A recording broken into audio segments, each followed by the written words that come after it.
we're into Cairo Station. 1080p, 60 frames. So, you know what? I wanted to ask you guys this. I believe you had confirmed this for me earlier.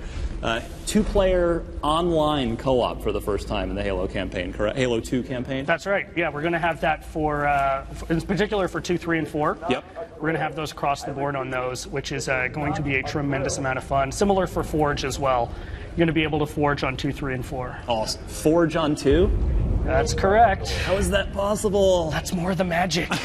Yeah, I know. I saw some speculation just before we got here, actually, like people wondering if we were doing Forge for those or not. And yeah, we absolutely are. Yeah, when I met with you guys just a few weeks ago, you hadn't confirmed it, and I put it in my.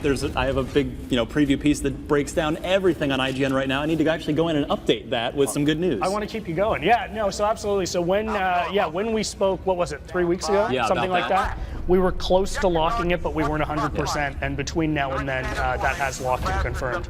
So, Dan and Frank, I want to have you talk us through here what's going on. Well, about the visual fidelity and exactly what's going on under the hood here. Caveat the whole thing. This is obviously work in progress. Sure. This is going to get better and better as we keep working through it. And there's definitely with this kind of development, there's a lot of layering that goes in, even more so than building a game from scratch. Yeah. And but we're pretty happy. There it is. Yeah. Yeah, and it's funny. Sometimes the change is really jarring and frightening, but sometimes it's kind of testament to how well built the game environment was in the first place. And we saw that with the original Anniversary.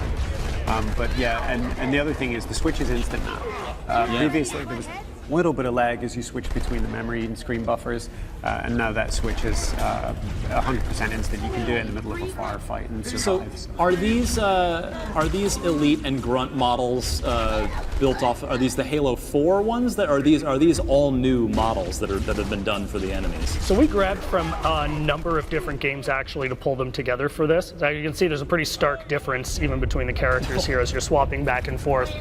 So really there's no one answer to that. We grabbed across the board and made modifications on a case-by-case. But yeah, you can really tell that swap. One of the things we wanted to do, people really enjoyed that swap so much. And we wanted to evolve that as well for Xbox One. As Frank alluded to, there was that fade in, fade out on the first one, and we've just got obviously more power to work with now. So a big thing was just to make that swap instantaneous. Frank, this is something in particular that I've talked to you about before. I'm curious, with the Halo 2 Anniversary in particular, was there ever any consideration or investigation done into the infamous E3 2003 single-player demo, that mission that never made the game. We talked about making that playable for this. Yeah, we talked about it. I think the problem is that in a very real sense, it's a completely different engine than all of the other ones. So you'd have to bubble off this segment of the engine. The content, and Joe is, I believe, at the show. He'll speak to this as well. The content is all real and it all functions. It all functions. The problem is if you deviate from the safe